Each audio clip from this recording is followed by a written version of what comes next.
Hello. Good afternoon, everybody. I brought some heavy hitters in here with me today. Today marks 1 month of President Trump's return to the Oval Office, and there is no denying this administration is off to a historic start. The president has already signed 73 executive orders.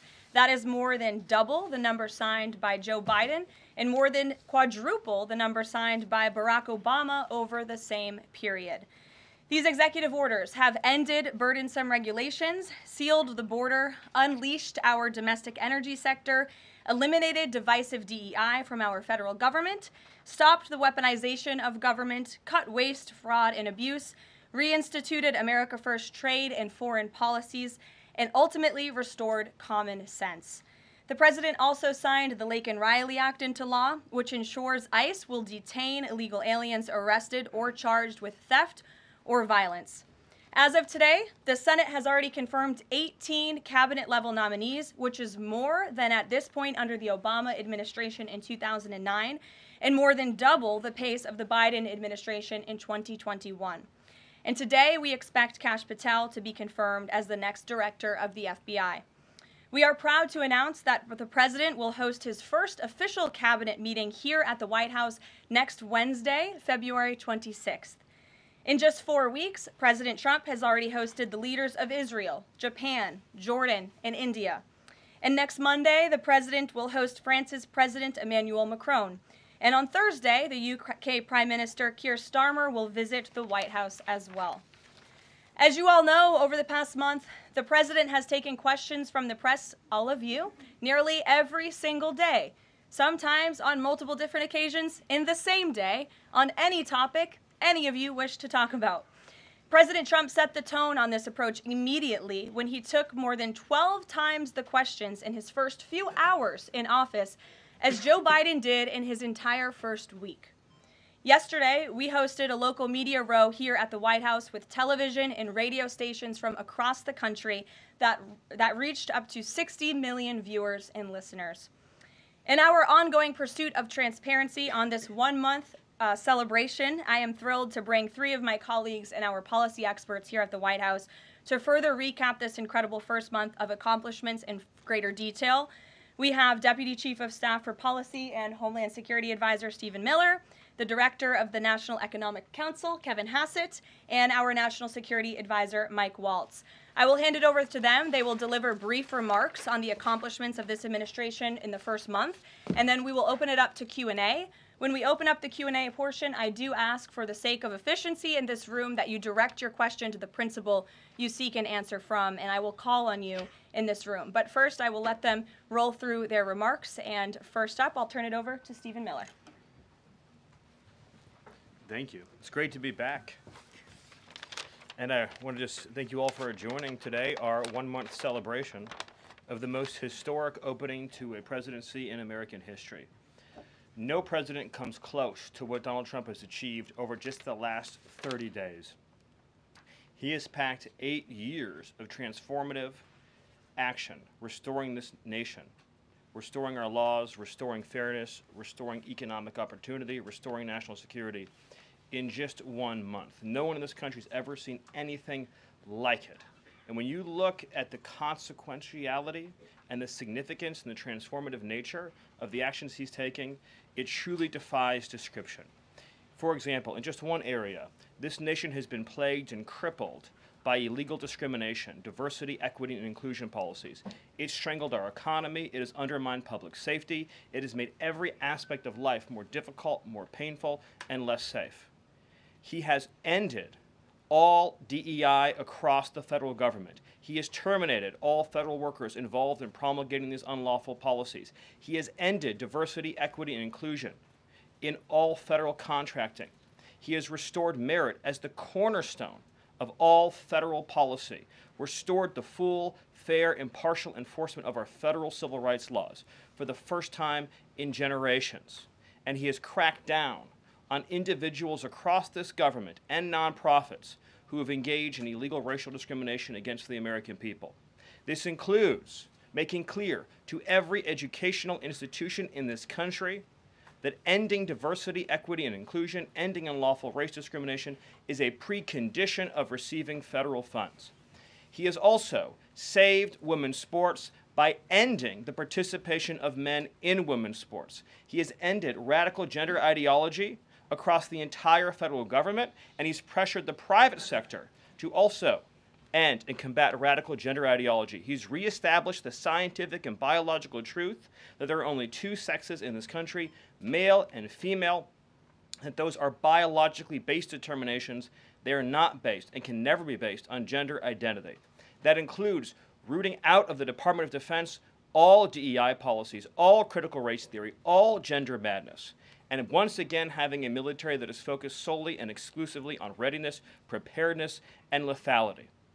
As I'm sure Kevin will talk about more, of course, he has undertaken a historic cost-cutting effort across the federal government, launching the first ever Department of Government Efficiency, uncovering corruption on a scale that we never thought imaginable, terminating every single federal worker that we have found to be engaged in the corruption and theft and the waste of taxpayer dollars, and already saving $50 billion in a single year, which over a 10-year period would be $500 billion. Just think about how vast and enormous that sum is. Of course, as you all know, he has renamed the Gulf of Mexico to its correct and proper name, the Gulf of America. He has renamed Mount Denali into Mount McKinley, part of a historic effort to restore patriotism and national pride all across this land. He has ended the weaponization of the federal government, restored the Department of Justice to its true mission of combating threats to this nation and keeping the American people safe. He has ended all federal censorship of free speech. This has been one of the greatest crises that has plagued this nation. Years and years and years of the federal government violating the First Amendment to take away Americans' right of free speech. President Trump has ended that, and he has demanded that all federal workers, all law enforcement, cease any effort to intimidate the rights of Americans or to police their speech. He has also restored the death penalty at the Department of Justice, including for illegal aliens who commit murder, including for those who murder cops, and including for all of those who threaten Americans with heinous acts of violence. The death penalty is back. Law and order is back. The streets are being made safe once again. On the public health front, he has launched the nation's first ever commission, the MAHA Commission, Make America Healthy Again, following the historic confirmation of RFK Jr., to finally uncover the true root causes of the public health crisis in this country, the childhood disease epidemic in this country, the spiraling rates of pediatric cancer, and devastating childhood sickness. He has finally created a situation where the federal health agencies in this country will be focused on preventing disease, on keeping children from getting sick in the first place, not sending them to a lifetime in and out of hospitals, suffering needlessly, when we can find ways to prevent this epidemic of illness. Then, of course, on Homeland Security. Today, it is officially the law of the land, at the conclusion of the congressional notification process, that 6 Mexican cartels and 2 transnational gangs, Tren de Aragua, or TDA, and MS-13, so 8 organizations in total, are now formally designated as foreign terrorist organizations, which means that every single member of those organizations who operates on U.S. soil is now, as a legal matter, a terrorist, and they will be treated as terrorists. This is a sea change in U.S. policy, and this means the Department of Justice and the Department of Homeland Security, along with the rest of U.S. law enforcement and the Department of Defense, are now operating in a legal reality where these cartels are recognized as terrorists. And there will be a whole of government effort to remove these terrorists from our soil and to degrade their ability to threaten or undermine any American security or sovereignty interests. Border crossings, since the day he took office, are down 95%. I think it's almost impossible to even describe the scale and scope of that achievement. President Trump, within days of taking office, cut border crossings 95%. And those few who have dared to cross are being either prosecuted or deported. They're either facing significant jail time for trafficking, smuggling, harboring, aiding, impeding, or they are being immediately removed from our soil. Either way, at the end of the process, they are going home. He's re-implemented Remain in Mexico, and he has obtained historic cooperation from foreign countries all around the world in accepting their deportees back. And he has used the United States military to fully seal the southern border with a historic deployment of both active duty and National Guard troops, resumed the building of infrastructure. He has opened up Guantanamo Bay, and he's using military aircraft to carry out deportations all across this country. And ICE is joining with ATF, DEA, and FBI to carry out the largest deportation operation in American history. The criminals are going home. The border is sealed shut. America is safe, sovereign, proud, and free. We are a nation that everyone in the world understands all across this planet. You do not come here illegally. You will not get in. You will go to jail. You will go home. You will not succeed. This is the biggest and most successful change in any area of law enforcement that this nation has ever seen, and he did it in under 1 month. Thank you. Yes. Well, thank you, Karoline. Thank you, Stephen. One of the things that President Trump cares most about is job creation, and it was about 7 years ago I had the honor of joining you in this room for the first time, and it looks like we've created a lot more jobs in the last month. Look at how many people are here. My estimate is about 180, but I didn't count. So thank you. It's really an honor to be back here.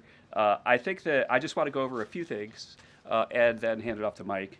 The first thing is that the president has told us to prioritize fighting inflation. And he had to do that because, as you know, President Biden let inflation get completely out of control. And he did it with policies that made no sense. They made no sense. A lot of times people say to us, our friends, the journalists, why are you doing that? But I like to think, why did they do that? Why did they spend so much money? And then why did the Fed print so much money so that we had inflation as high as we've ever seen since Jimmy Carter? So why did they do that? So we're addressing inflation. We didn't have to address it in the first term because it was always in the ones, almost always.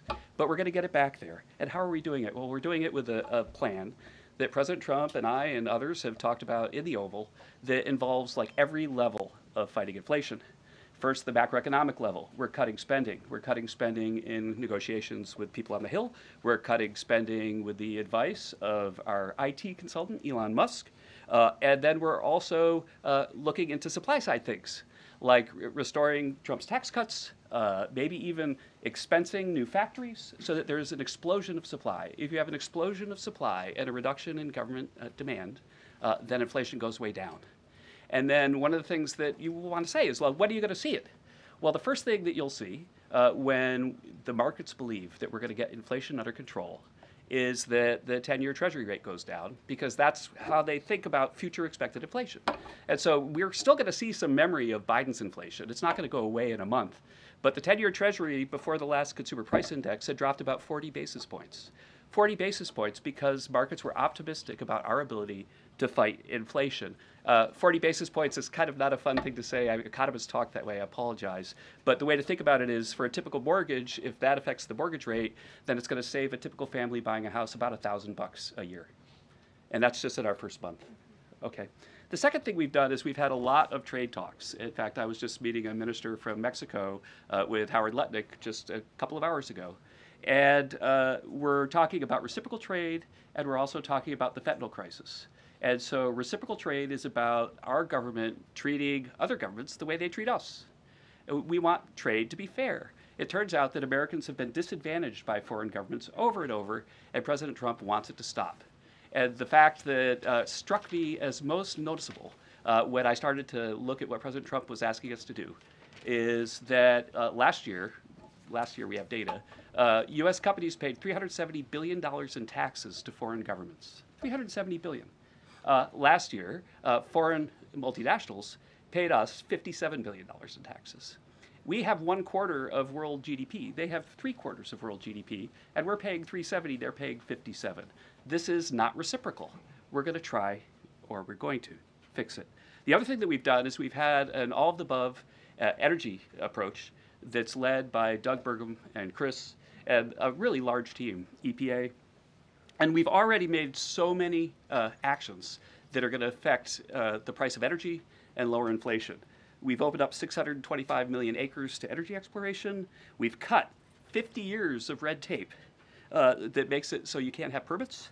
And we've even made it so that when you go home, if you get a new one, then you can take a shower or flush a toilet or read under a light bulb. We're doing that too.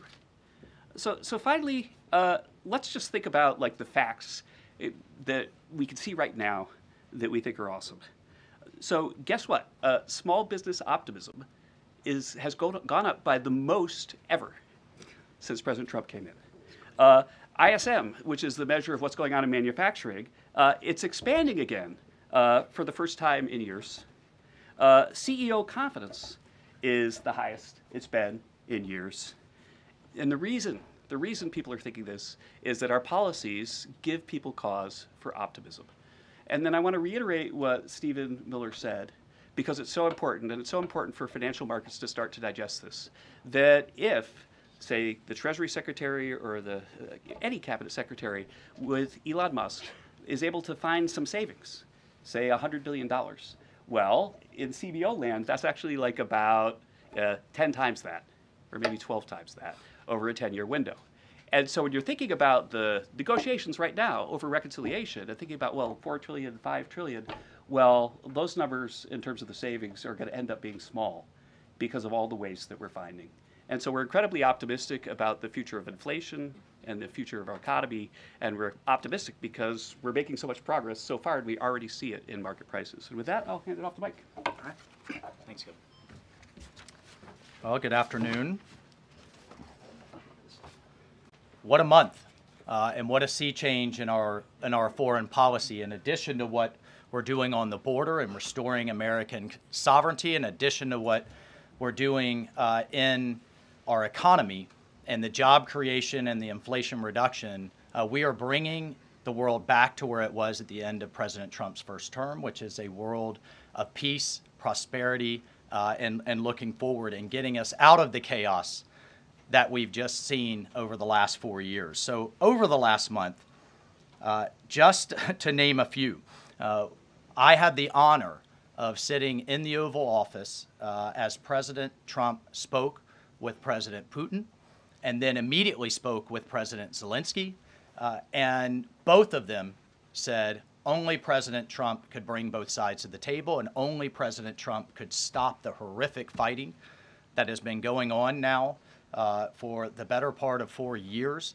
and that only President Trump could drive the world back to peace. Both of those leaders said that in back-to-back calls. And of course, we just had our historic talks mediated by our good friends and partners, Saudi Arabia. We give great thanks to Crown Prince Mohammed bin Salman for hosting, and sat down for the first time in years with the Russians and talked about a path forward with peace. On top of that, and one of the things that led to that was the tremendous confidence building measure that we had with the release of Mark Fogel.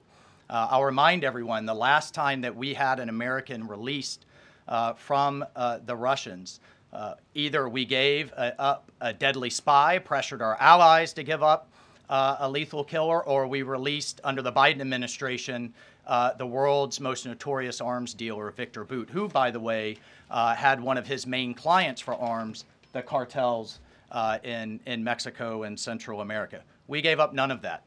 This was released as a confidence-building measure, working with our great Middle East envoy, Steve Witkoff, and our Secretary of State as a first step towards opening these talks and then moving forward towards peace. On top of that, we've secured, just in a month, the return of 12 American hostages from Russia, from Bulgaria, from Venezuela, the Taliban, and Hamas. Excuse me, that's from Belarus, not Bulgaria. We also had, for the first time in quite some time, we took out a senior leader of ISIS, an international financier and recruiter that the military had been trying to take out for quite some time and wasn't able to do so, frankly, because of a bureaucratic approval process.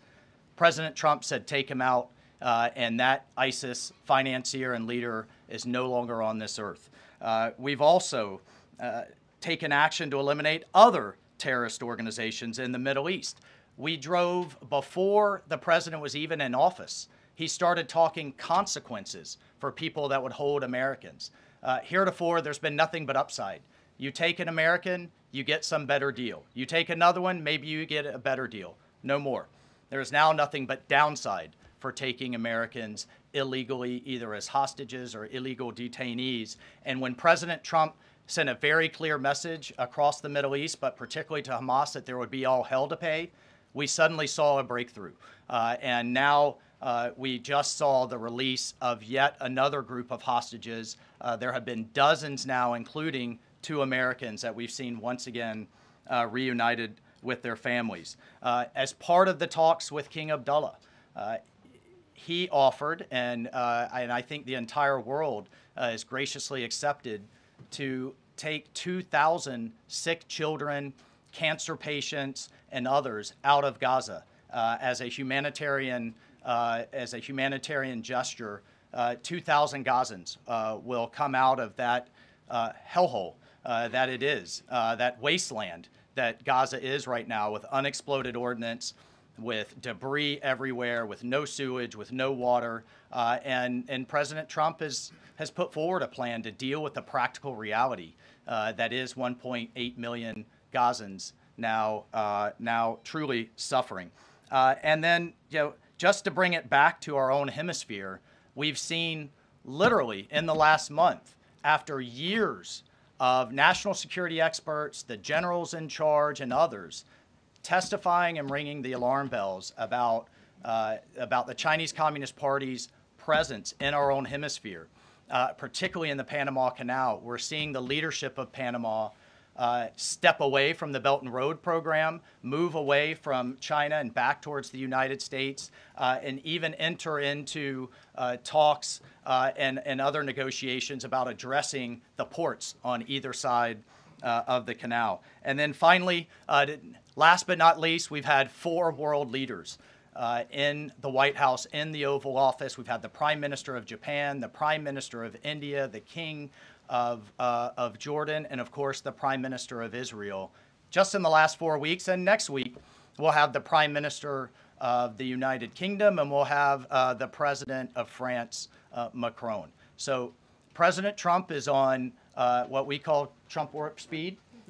We are all honored to be really serving under his leadership and his vision, and truly, when we all say, and the president himself says, he is a president of peace. He is a president focused on restoring stability. I think the entire world saw what the world will look like without strong American leadership in the last 4 years. And it's truly been an honor to get us back to where we were and back on track under President Trump's leadership.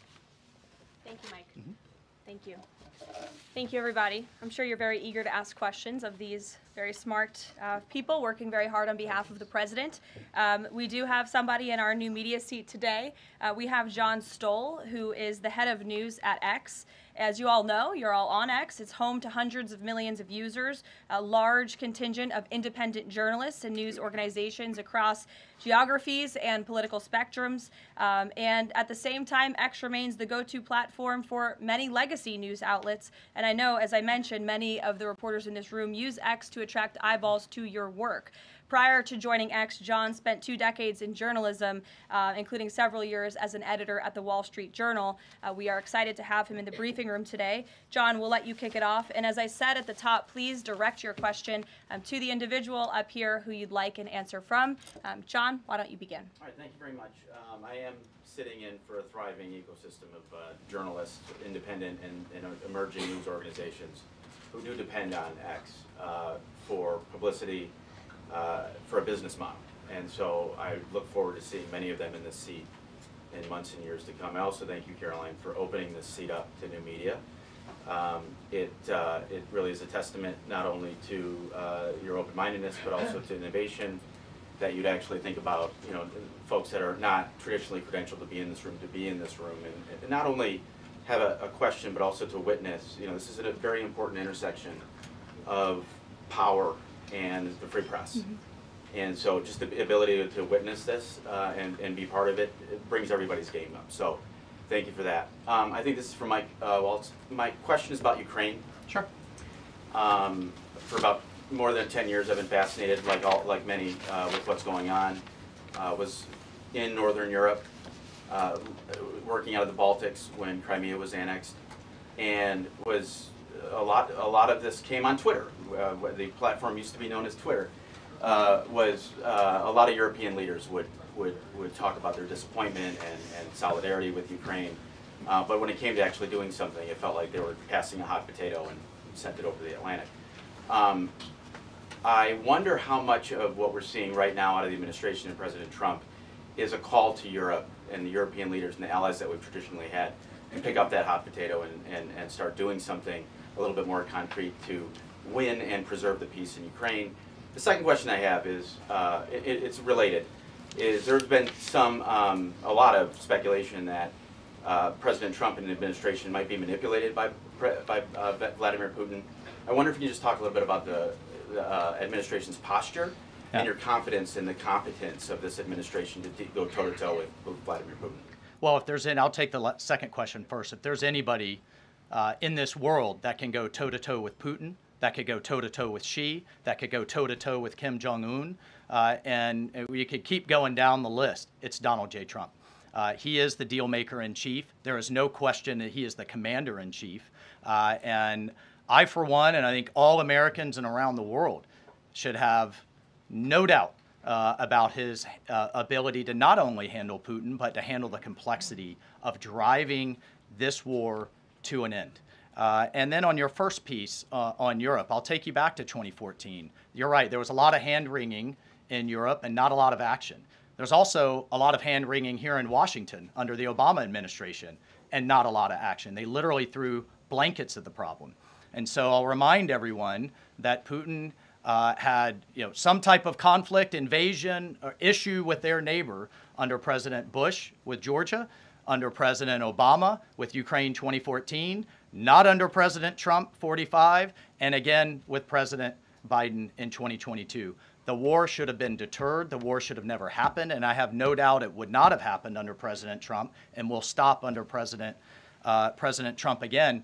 But I just want to push back on this notion of our European allies not being consulted as we've entered into this process. I already mentioned the immediate phone call President Trump made to President Zelensky. He has talked to President Macron of France repeatedly last week. President Macron convened European leaders and then is coming here on Monday. Prime Minister Starmer is coming next Thursday. I've talked to every one of my national security advisor counterparts across the spectrum in Europe. I've talked to Secretary General Rutte, the leader of NATO, the Secretary General of NATO. We have repeatedly, by the way, we had half our cabinet, 7 cabinet officials, including the vice president, at the Munich Security Conference, all engaging, all listening, and all making sure our allies are heard. However, we've also made it clear for years, decades even,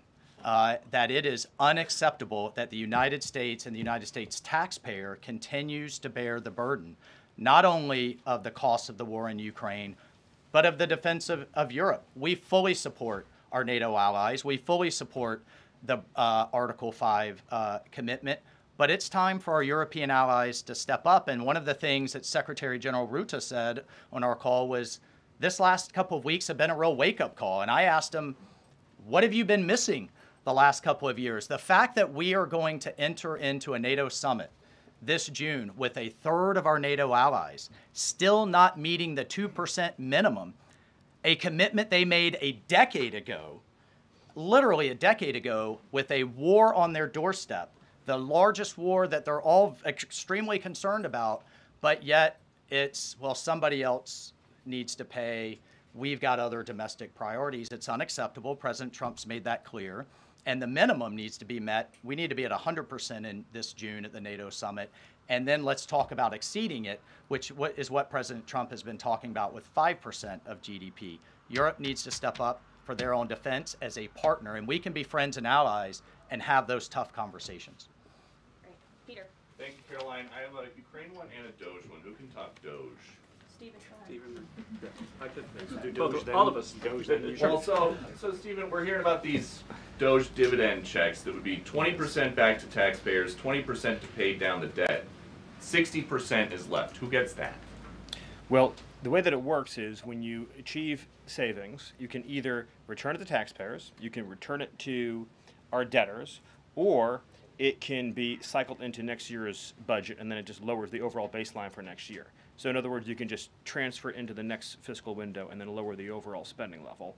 And that means that you can achieve a permanent savings that way, and that reduces the deficit. And when is it that people might see those checks?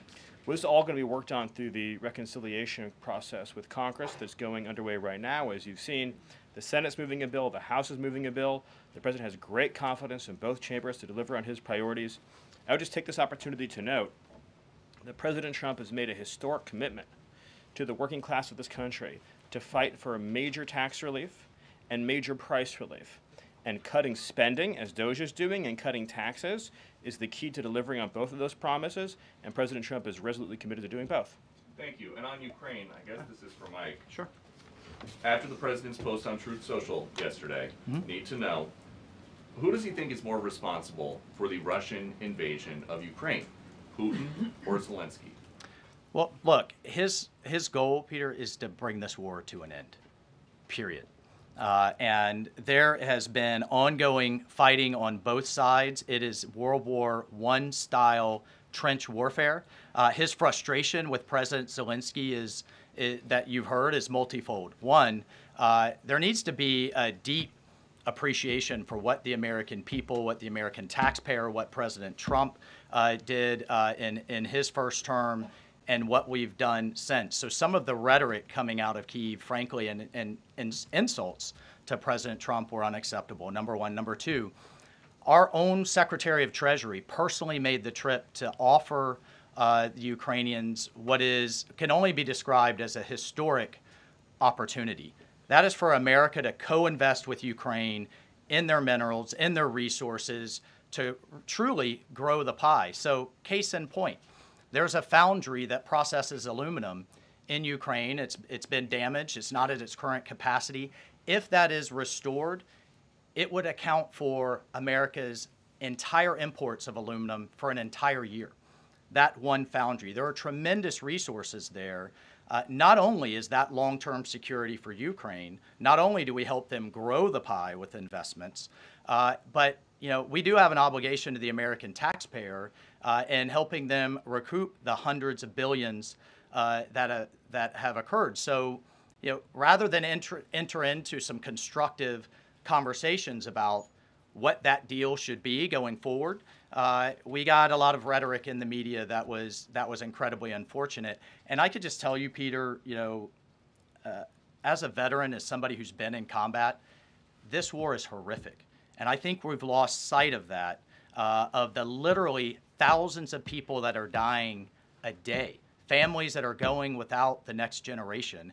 And I find it kind of, frankly ridiculous. So many people in Washington that were just demanding, pounding the table for a ceasefire in Gaza are suddenly aghast that the president would demand one and both sides come to the table when it comes to Ukraine, a war that has been arguably far greater in scope and scale, and far more dangerous in terms of global escalation to U.S. security. And I do have one for Karoline. Does President Trump have a bet with Trudeau about this USA-Canada hockey game tonight? And when there is a big hockey game on, is the president watching for the goals or for the fights? Probably both. I think he's watching for the United States to win tonight. I know he talked to the USA hockey team this morning. He talked to the players after their morning practice around 10 o'clock. And I also spoke to some folks from that team after. They were jubilant over President Trump's comments to the team. I believe they're going to put out a video of that call. So he looks forward to watching the game tonight, and we look forward to the United States beating our soon-to-be 51st state, Canada. Bloomberg, go ahead. My question is for Mike Waltz. Can you give us a readout of Kellogg's meeting with Zelensky that just wrapped up? And in particular, Zelensky publicly rejected this deal about the rare earth minerals. Where does that stand? Well, we're going to continue to have, he needs to come back to the table, and we're going to continue to have discussions about where that deal is going. Again, we have an obligation to the taxpayer. I think this is an opportunity. The president thinks this is an opportunity for Ukraine going forward. There can be, in my view, nothing better for Ukraine's future and for their security than to have the United States invested in their prosperity long term. And then a key piece of this has also been security guarantees. Look, the reality that we're talking about here is it in Ukraine's interest? Is it in Europe's interest? It certainly isn't in Russia's interest or in the American people's interest for this war to grind on forever and ever and ever. So a key part of his conversation was helping President Zelensky understand this war needs to come to an end. This kind of open-ended mantra that we've had under the Biden administration, that's over. And I think a lot of people are having a hard time accepting that. And then the other piece is there's been discussions from Prime Minister Starmer and also President Macron about European-led security guarantees. We welcome that. We've been asking Europe to step up and secure its own prosperity, safety, and security. So we certainly welcome that, and we certainly welcome more European assistance. As I told my counterparts, come to the table with more if you want a bigger seat at the table. And we've been asking for that for quite some time. And has Russia pushed for sanctions in your talks with them? And have you consulted with international partners and allies about potentially rolling back sanctions in these negotiations to end the war? The talks with our Russian counterparts, both with my counterpart, the National Security Advisor, Secretary Rubio's counterpart, the Foreign Minister Lavrov, it really was quite broad, focused on what is the goals for our broader relationship, but very clear that the fighting has to stop to get to any of those brighter goals. And as a first step, we're just going to do some common sense things like restore the ability of both of our embassies to function. And again, this is common sense in foreign policy world. They call it shuttle diplomacy. We have to talk to both sides in order to get to both sides to the table, and both sides have said only President Trump could do that. Deanna. Thank you, and my question is for Mike Waltz. All right. Sorry. The president has called Zelensky a dictator. Does he view Putin as a dictator? And does he want Zelensky out of power? I know he's called for elections. And then thirdly, the head of the Defense Committee in Ukraine's parliament just has claimed that the U.S. has stopped selling weapons to Ukraine. Is that true? Well, most of our weapons that have gone to Ukraine have been part of a drawdown authority where we've literally taken them out of our stocks and then eventually through appropriations started buying them again to refill our stocks. I'll just state that there has been a lag in a lot of that process. So many of our stocks, as we look at our operations around the world, are becoming more depleted. That's one of the reasons many people have had a lot of concern about when does this end? How much is it going to take? How many lives will be lost? How much will we spend? As a member of Congress, we repeatedly asked the Biden administration those questions, and we never got a satisfactory answer. Look, President Trump is obviously very frustrated right now with President Zelensky. The fact that he hasn't come to the table, that he hasn't been willing to take this opportunity that we have offered. I think he eventually will get to that point, and I hope so very quickly. But President Trump, as we made clear to our Russian counterparts, and I want to make clear today, he's focused on stopping the fighting and moving forward. And we could argue all day long about what's happened in the past. Reagan. Yeah, what about I have a question Oh, the for IRA. Stephen. Excuse me, I just called on Reagan. Reagan, go ahead. I have a question for Stephen and a question for Mike. Sure. Stephen, I can start with you. There have been Thank you. reports that Trump is unhappy with the rate of deportations and he wants them to be higher. Is the president happy with the rate of deportations, and are there any plans to speed up the process? Well, first of all, we all appreciate the encouragement from the media to deport as many illegal aliens as humanly possible. So thank you, and I will promise you that the full might of the Department of Homeland Security, the Department of Justice, the Department of Defense, and every element and instrument of national power will be used to remove, with speed, all criminal illegals from the soil of the United States of America, to enforce final removal orders, and to ensure that this country is for American citizens and those who legally belong in this country. We inherited an ICE that was completely shuttered. We inherited a Department of Homeland Security whose sole mission was to resettle illegal aliens within the United States of America. In 30 days, the president sealed the border shut, declared the cartels to be terrorist organizations, has increased ICE deportations to levels not seen in decades, and we are shortly on the verge of achieving a pace and speed of deportations this country has never before seen. Thank you. And Mike, there have been reports that there's some underground opposition to Trump's pick for Undersecretary of Defense and Policy, Elbridge Colby. Have you or anyone from the administration been personally lobbying senators to support Elbridge Colby? Look, I've worked with Bridge Colby in the past. He has the president's full support to be the Undersecretary of Policy, which will be a critical policy arm for Secretary Hegseth going forward that will implement a lot of these policies. And really, that's been to the extent of it. I think there's been a lot of kind of, breathless, I don't know, back and forth in the press, but we're full speed ahead to get the president's team in place so we can implement his America First policy. Thank you. Mike has spoken pretty extensively. Does anybody have questions for Stephen or for Mr. Hassett? Nobody wants to talk about the economy? Sure. IRS? Okay, go ahead. This would be for either one of you. So we reported, several other outlets have reported that about 3,500 people are due to be lose their jobs at the IRS by the end of the week. If the goal of these spending cuts across the federal government has been to reduce the debt, why impose some of the deepest cuts we've seen so far at the agency responsible for raising revenue for the federal government?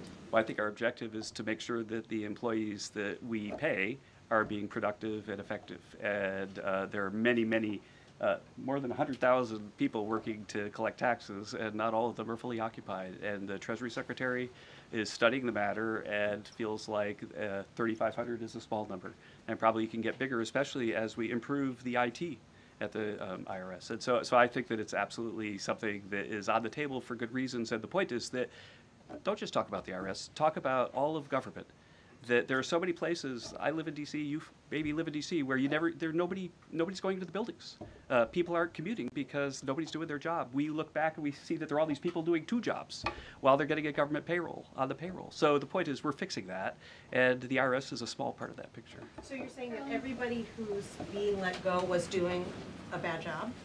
I'm saying that we're studying every agency and deciding who to let go and why. And we're doing so very rationally with a lot of support from analysis. Because we're being told by a lot of people who have been let go at other agencies that they were told they were being dismissed because of poor performance, when in some cases they haven't even had a performance review yet because they've only been on the job a couple of months. Yeah, I've never seen a person who was laid off for poor performance say that they were performing poorly. Okay. Karoline? Good point. Sure, Caitlin. I have a question. I'll start with you, Kevin Hassett. Thank you for being here. And then I've got a question for Mr. Waltz. On these potential checks that you might send out from DOJ, is there a concern as you're thinking through this that they could be inflationary? Oh, absolutely not, because imagine if we don't spend government money and we give it back to people, then if they spend it all, then you're even. But they're probably going to save a lot of it, in which case you're reducing inflation. Okay, so and also, when the government spends a lot, that's what creates inflation. We learned that from Joe Biden. And so if we reduce government spending, then that's reduces inflation. And if you give people money, then they're going to save a bunch of it. And when they save it, then that also reduces demand and reduces inflation. Okay, so you're not worried about it. And no, Mr. I'm not. Waltz, to follow up on Peter's question, you wrote in an op-ed in the fall of 2023 that, quote, Putin is to blame, certainly like Al-Qaeda was to blame for 9/11. Do you still feel that way now, or do you share the president's assessment as he says Ukraine is to blame for the start of this war? Well, it shouldn't surprise you that I share the president's assessment on all kinds of issues. What I wrote as a member of Congress was as a former member of Congress. Look, what I share the president's assessment on is that the war has to end. And what comes with that? What comes with that should be, at some point, elections. What comes with that should be peace. What comes with that is prosperity that we've just offered in this natural resources and economic partnership arrangement. An end to the killing. and European security and security for the world. The president's not only determined to do that in Europe, he's determined to do it in the Middle East. And just a few months ago, we had an administration that had tried for 15 months, week after week, sitting with you here and couldn't get us to a ceasefire, couldn't get our hostages out. Now we're at that point. We're back to maximum pressure on Iran, and we have just begun, and we will drive towards a ceasefire and all of those other steps. I'm not going to pre-negotiate or get ahead of the sequencing of all of that. It's a very delicate situation. But this is a president of peace, and who here would argue against peace? Okay, so you do share that assessment. And can I follow up? In 2017, go ahead, then Jordan. President Trump. Go Can ahead, I just Jordan. follow up really You quick? just had 2 questions, Caitlin. Can I Jordan, just- go ahead. I have an important follow-up. Jordan, from go my ahead. friends. So, Go ahead. Mr. Hassett, you were speaking about tariff revenue, and you also addressed a question about the IRS. President Trump has spoken about replacing income tax with tariff revenue, especially with all this waste, fraud, and abuse that we're seeing cut. Is that a possibility? Absolutely. And in fact, if you think about the China tariff revenue that we're estimating is coming in from the 10% that we just added, plus the de minimis thing, that it's between $500 billion and $1 trillion over 10 years is our estimate. And that's something that is outside of the reductions that markets are seeing through the negotiations up on the Hill. And so we expect that the tariff revenue is actually going to make it much easier for Republicans to pass a bill, and that was the president's plan all along. And then I have a question for Stephen Miller about Doge. So you spoke about Doge. You said roughly $50 billion is set to be cut in a year of waste, fraud, and abuse by unelected bureaucrats. We're hearing this ironic narrative from the president's critics and the left-wing media that Elon Musk is an unelected bureaucrat and he's doing all this terrible stuff. Isn't one of Doge's objectives to get rid of the federal bureaucracy, the deep state, and also who was running the White House when Joe Biden was in office? Because I don't know a single person who believes it was Joe Biden. Yes, you're tempting me to say some very harsh things about some of our media friends. Yes, it is true that many of the people in this room for 4 years failed to cover the fact that Joe Biden was mentally incompetent and was not running the country. It is also true that many people in this room who have used this talking point that Elon is not elected fail to understand how government works. So I'm glad for the opportunity for a brief civics lesson. A president is elected by the whole American people. He's the only official in the entire government that is elected by the entire nation, right? Judges are appointed, members of Congress are elected at the district or state level, just one man. And the Constitution, Article 2, has a clause known as the vesting clause, and it says the executive power shall be vested in a president, singular. The whole will of democracy is imbued into the elected president. That president then appoints staff to then impose that democratic will onto the government. The threat to democracy, indeed the existential threat to democracy, is the unelected bureaucracy of lifetime tenured civil servants who believe they answer to no one, who believe they can do whatever they want without consequence, who believe they can set their own agenda no matter what Americans vote for. So Americans vote for radical FBI reform, and FBI agents say they don't want to change. Or Americans vote for radical reform on our energy policies, but EPA bureaucrats say they don't want to change. Or Americans vote to end DEI, racist DEI policies, and lawyers of the Department of Justice say they don't want to change. What President Trump is doing is he is removing federal bureaucrats who are defying democracy by failing to implement his lawful orders, which are the will of the whole American people. Thank you. Thank you very much, everybody. I'm looking at the clock. We've almost had an hour of time. I know a couple of these individuals have a meeting to get to at 2 p.m., so you're welcome to follow up with my team for further questions. We're going to let these guys get back to running the United States government, and we will see you all later. President Trump will be speaking at 3 o'clock at the Black History Month reception. So thank you. It's good to see you. We'll see you in a bit. Thanks. Are you watching the Black History Month reception, Mr. Miller? Stephen, on the fraud, should we expect indictments or the indictments coming for the fraud we found? I'd love to follow up with you. Just set up time with Caroline. Okay, thank you.